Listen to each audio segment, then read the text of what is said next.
Good morning बच्चों। आज हम लोग पढ़ेंगे फ्रिक्शन। तो सबसे पहले बच्चों हम लोग फ्रिक्शन का डिफिनेशन समझने की कोशिश करेंगे। तो देखिए लिखा हो बच्चों, it is the opposing force. Friction force जो होता है अपोजिंग फोर्स होता है, अपोज करता है। किसको अपोज करता है? Which always opposes the intention of motion. ये इंटेंशन ऑफ मोशन को अपोज करता है, या फिर कहते हैं relative velocity between two points of contact. Relative velocity को बच्चों क्या करता है? ये अपोज करता है। तो इसका डिफिनेशन बच्चों ना हम लोग पॉइंट न्यूमेरिकल से समझेंगे। ठीक है ना, किससे समझेंगे? न्यूमेरिकल समझेंगे। ऐसे नहीं समझ में आएगा। जब हम लोग न्यूमेरिकल डिस्कस करेंगे तो वहां पर पॉइंट को बताएंगे तो ज्यादा समझ में आएगा फ्रिक्शन का डिफिनेशन। ठीक है, तो अभी फिलहाल इसको नोट कर लेंगे। फिर बच्चों यहाँ पर लिखा friction is self adjusting force. Friction जो होता है बच्चों सेल्फ एडजस्टिंग फोर्स होता है, यानी ये दो बॉडी के बीच जो फ्रिक्शन फोर्स लगता है बच्चों, उसका वैल्यू फिक्स नहीं होता है, वो सिचुएशन के अनुसार इसका वैल्यू होता है। ठीक है नहीं, यानी ये बदलते रहता है, सिचुएशन के अनुसार इसका वैल्यू एडजस्ट करते रहता है। इसलिए इसको बोला गया फ्रिक्शन फोर्स जो होता है वो कैसा होता है? सेल्फ एडजस्टिंग फोर्स होता है। इसको भी बच्चों हम लोग न्यूमेरिकल से ही समझ पाएंगे अच्छा से। ठीक है, फिर लिखा friction force does not depends on area of contact. ये फ्रिक्शन जो फोर्स जो होता है जो एरिया पर डिपेंड नहीं करता है, एरिया ऑफ कॉन्टेक्ट पर डिपेंड नहीं करता है। जैसे मान लीजिए कि बॉडी है और इस प्रकार से बॉडी को रख दी है, और ठीक है इस पर कोई फोर्स लग रहा होगा। सब मान लीजिए कोई फोर्स लग रहा होगा, यहाँ पर फ्रिक्शन आया होगा, यहाँ पर क्या रहा होगा? एक फ्रिक्शन आया होगा। तो जो बच्चों फ्रिक्शन का जो वैल्यू रहा होगा ना, ऐसे बॉडी को रखिए या फिर बॉडी को आप ऐसे रखिए। कैसे रखिए? ऐसे रख दीजिए। ठीक है ना, ऐसे बॉडी को रख दीजिए, ऐसे। ठीक, बॉडी को ऐसे रखिए या फिर ऐसे रखिए। ठीक है ना, जब फ्रिक्शन फोर्स कैलकुलेट करेंगे बच्चों तो दोनों के से फ्रिक्शन फोर्स का वैल्यू क्या होता है? सेम होता है। इसका मतलब ये हो गया बच्चों, ठीक है ना, कि एरिया ऑफ कॉन्टेक्ट पर डिपेंड नहीं करता कि कितना एरिया सरफेस से कॉन्टेक्ट में है। ये बहुत बड़ा एरिया कॉन्टेक्ट में हो या फिर छोटा एरिया कॉन्टेक्ट पर में हो, अगर वो बॉडी, ठीक है ना, वो बॉडी और सरफेस के बीच जो फ्रिक्शन फोर्स कैलकुलेट करेंगे इस सिचुएशन में और इस सिचुएशन में दोनों क्या आएगा? सेम होगा। इसलिए बोला जाता है कि फ्रिक्शन फोर्स जो होता है वो एरिया ऑफ कॉन्टेक्ट पर डिपेंड नहीं करता है। उसके बाद बच्चों हम लोग यहाँ पर बात करते हैं टाइप्स ऑफ फ्रिक्शन। ठीक है, टाइप्स ऑफ फ्रिक्शन। ठीक है ना, फ्रिक्शन फोर्स भी बोल सकते हैं, टाइप्स ऑफ क्या होता है? फ्रिक्शन फोर्स बोलते हैं। ठीक है, तो टाइप्स ऑफ फ्रिक्शन फोर्स में सबसे पहले बच्चों हम लोग पढ़ते हैं क्या? Static friction. क्या पढ़ते हैं? स्टैटिक फ्रिक्शन पढ़ते हैं बच्चों। ठीक है, तो देखिए स्टैटिक का मतलब क्या होता है बच्चों? रेस्ट होता है। स्टैटिक का मतलब क्या होता है? रेस्ट होता है। ठीक है ना, तो इसका मतलब क्या होना है कि ये जो फोर्स फ्रिक्शन फोर्स लगेगा जब बॉडी क्या होगा? रेस्ट में होगा। कब होगा? जब बॉडी क्या होगा? रेस्ट में होगा बच्चों। ठीक है ना, तो चलिए हम लोग इसको थोड़ा सा लिख लेते हैं। तो हम लोग लिख सकते हैं it is the friction force. It is the friction force. It is the friction force which is acting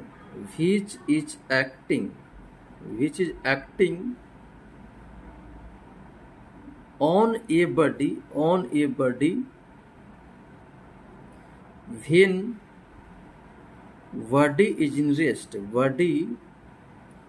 is in rest. हाँ, तो देखिए बच्चों क्या करें ना, स्टैटिक फ्रिक्शन जो होता है इसका नाम ही स्टैटिक का मतलब रेस्ट होता है। तो ये फ्रिक्शन फोर्स कब आएगा? जब आएगा, जब क्या होगा? जब बॉडी क्या होगा? रेस्ट में हो। ये फ्रिक्शन फोर्स तब आएगा बच्चों जब बॉडी क्या होगा? रेस्ट में होगा। ठीक है, तो आइए इसको समझने के लिए हम एग्जांपल लेते हैं, एग्जांपल से समझेंगे। जैसे मान लीजिए बच्चों क्या है कि यहाँ पर क्या है? एक बॉडी रखा हुआ है, यहाँ पर एक बॉडी रखा हुआ है। ठीक है, और अभी अगर आपको कहा जाए कि इस बॉडी और सरफेस के बीच फ्रिक्शन फोर्स कितना है, तो यहाँ पर बच्चा आंसर होगा 0। क्यों होगा आंसर 0? अभी आपको समझ में आएगा।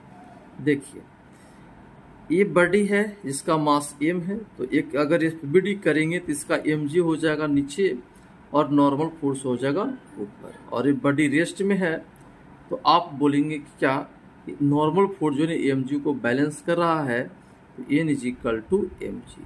तो यहाँ पर बच्चों क्या है, n is equal to m g है और इस बॉडी का कोई इंटेंशन नहीं है, न बॉडी मूव कर रहा है न इसका कहीं जाने का प्रवृत्ति है कि हाँ भाई कहीं जा रहा है ये। तो ऐसा भी कुछ नहीं सिचुएशन बढ़ रहा है जिसके वजह से हम लोग बोल सकते हैं कि कोई फ्रिक्शन फोर्स यहाँ पर नहीं आएगा। लेकिन यही एग्जाम्पल को बच्चों ठीक है दूसरे तरीका से समझने की कोशिश करते हैं। वहाँ देखिए, जैसे मान लेते क्या ना कि ये बॉडी है, इसका मास एम है बच्चों, ठीक है ना, मास क्या है, एम है, ठीक है। अब ये रेस्ट में है बच्चों, लेकिन इस पर फोर्स लगा रहे हैं, नहीं फोर्स लगा रहे हैं फिर भी बॉडी क्या है, रेस्ट में है। जैसे मान लीजिए कि आप 2 न्यूटन फोर्स लगा रहे हैं, इस बॉडी पर कितना फोर्स लगा रहे हैं बच्चों, 2 न्यूटन फोर्स लगा रहे हैं। अब हम लोग समझने की कोशिश करते हैं कि यहाँ पर फ्रिक्शन फोर्स आएगा कि नहीं आएगा और कितना आएगा। तो चलिए हम लोग इसका ये बीडी करते हैं।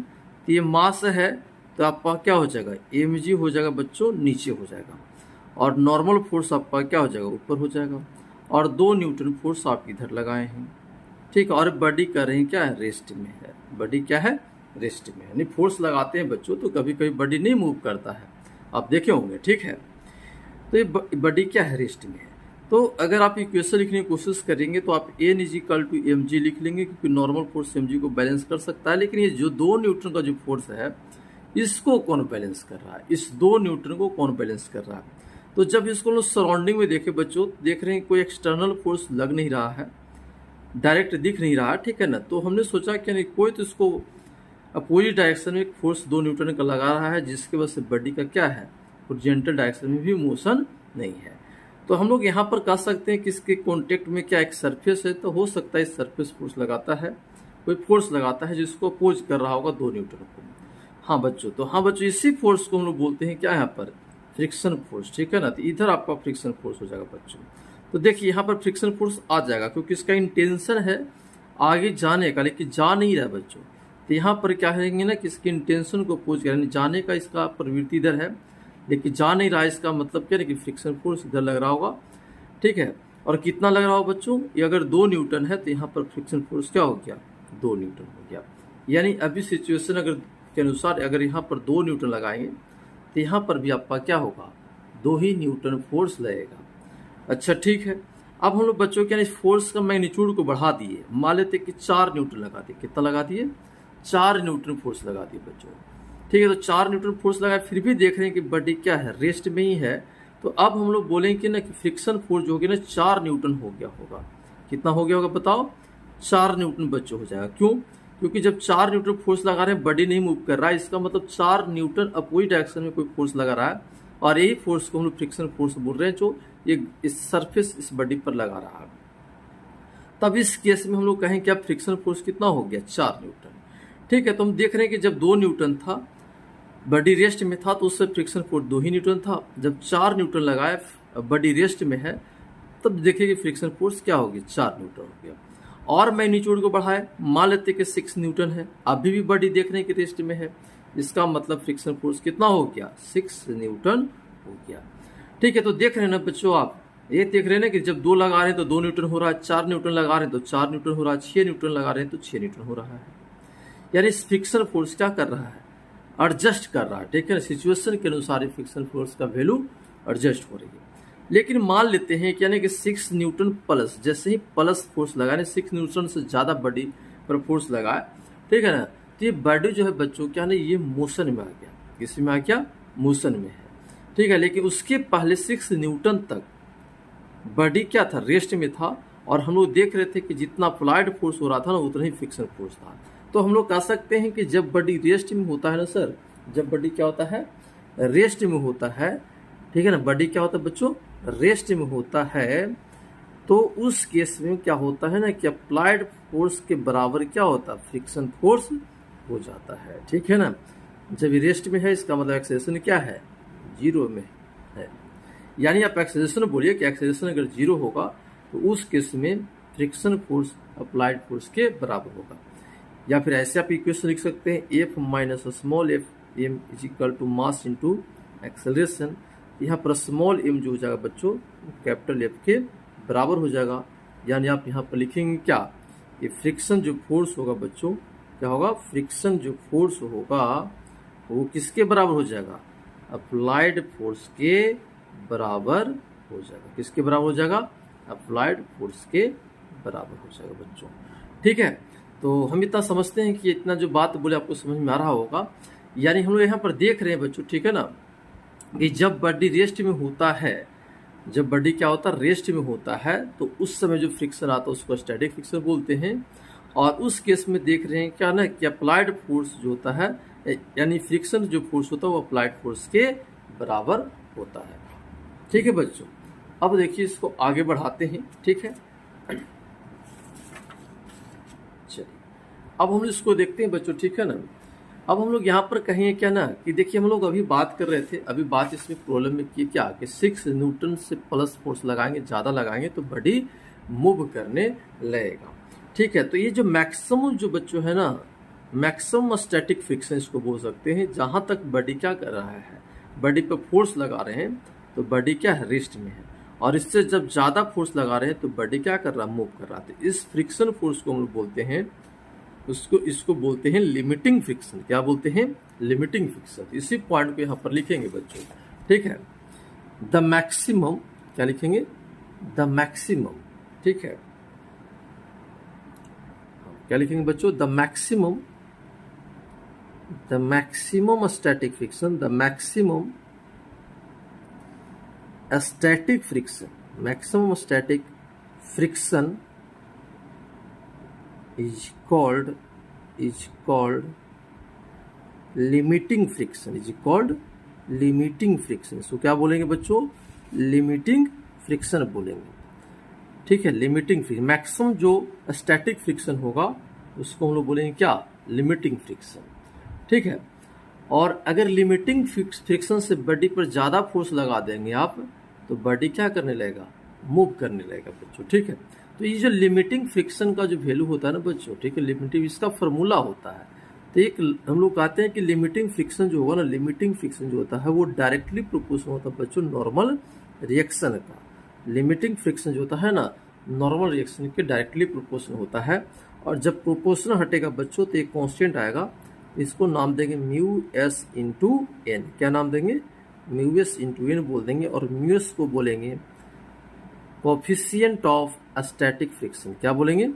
कोफिशिएंट ऑफ स्टैटिक फ्रिक्शन बोलेंगे। क्या बोलेंगे? कोफिशिएंट ऑफ स्टैटिक फ्रिक्शन बोलेंगे बच्चों। ठीक है, तो बच्चों यहाँ पर आपको याद रखना है, ठीक है ना, कि लिमिटिंग का फार्मूला हो जाता है बच्चों। ठीक है ना, लिमिटिंग का फार्मूला हो जाता है म्यू एस इंटू एन, जहाँ पर बोलते हैं कोफिशिएंट ऑफ स्टैटिक फ्रिक्शन बोलते हैं। अब एक बातें हमेशा उठता है, विद्यार्थी पूछते रहते हैं कि फ्रिक्शन जो फोर्स होता है, लिमिटिंग फ्रिक्शन या फिर फ्रिक्शन जो फोर्स है नॉर्मल रिएक्शन के कैसे डायरेक्टली प्रोपोर्शनल हो गया। तो बच्चों आपको ये समझने की कोशिश करिए, जैसे मान लेते हैं ना कि यहाँ पर देखिए, जिससे मान लेते हैं कि यहाँ पर क्या है, एक बॉडी है, ठीक है ना, ऐसा समझिए जरा, एक बॉडी है जिसका मास सेम है और रफ सरफेस पर रखा गया है, इस पर रखा गया रफ सरफेस पर। अब इसको क्या करें, इसको मान लीजिए पुश कर रहे हैं बच्चों, इसको क्या कर रहे हैं, पुश कर रहे हैं। ठीक है, तो यहाँ पर कुछ फ्रिक्शन फोर्स आ रहा होगा, मान लेते कुछ है, ठीक है, फ्रिक्शन फोर्स कुछ आ रहा होगा, मान लेते हैं ऐसा। अब बच्चों इसको क्या करते हैं ना कि ऊपर से एक फोर्स लगाते हैं, ऊपर से मान लीजिए एफ फोर्स लगाते हैं। ठीक है, तो फोर्स लगाते हैं ना बच्चों ऐसे, F1 मान लीजिए फोर्स लगाते हैं, इधर एफ से इसको पुश कर रहे थे। तो आप F1 जब लगा देंगे तो पहले के तुलना में बच्चों ने इसमें मोशन कम जाएगा। क्या नहीं, मोशन कम जाएगा, या फिर हम लोग कह सकते हैं कि रेस्ट में भी आ सकता है। तो ऐसा क्यों हो बच्चों बताओ? F1 फोर्स जो ऊपर से जो लगा रहे हैं ना, ऐसा करने से क्या होता है, इस बॉडी का जब एफ बॉडी करोगे, ठीक है, इस बॉडी क्या करोगे, एफ बॉडी करोगे, तो नॉर्मल रिएक्शन का वैल्यू क्या हो जाएगा, बढ़ जाएगा। जैसे mg है और नॉर्मल ए है, ऊपर से एक फोर्स लगा रहे हो F1, इस सिचुएशन में बच्चों नॉर्मल फोर्स जो हो जाएगा वो क्या हो जाएगा, F1 प्लस mg हो जाएगा। ये फोर्स लगा देने से बच्चों क्या होता है ना, ये नॉर्मल रिएक्शन बढ़ जाता है, और नॉर्मल रिएक्शन बढ़ जाने से बच्चों क्या होता है ना, फ्रिक्शन फोर्स का वैल्यू बढ़ जाता है। तो इसीलिए हम लोग बोलते हैं क्या ना कि फ्रिक्शन फोर्स जो होता है डायरेक्टली प्रोपोर्शनल होता है किसका, नॉर्मल रिएक्शन का होता है। ठीक है, तो आप इसको बच्चों याद रखेंगे फॉर्मूला लिमिटिंग फ्रिक्शन का म्यूएस इंटू एन, जहाँ पर म्यूएस को बोलते हैं कोएफिशिएंट ऑफ स्टैटिक फ्रिक्शन। ये आपको प्रॉब्लम में बच्चों दिया हुआ रहेगा, या फिर आप एक रिलेशन समझ के रखिए कि लिमिटिंग का जो फॉर्मूला होता है वो म्यूएस इंटू एस होता है। ठीक है बच्चों। उसके बाद दूसरा जो फ्रिक्शन जो होगा उसको हम लोग बोलते हैं काइनेटिक फ्रिक्शन। क्या बोलते हैं? काइनेटिक फ्रिक्शन बोलते हैं, काइनेटिक फ्रिक्शन।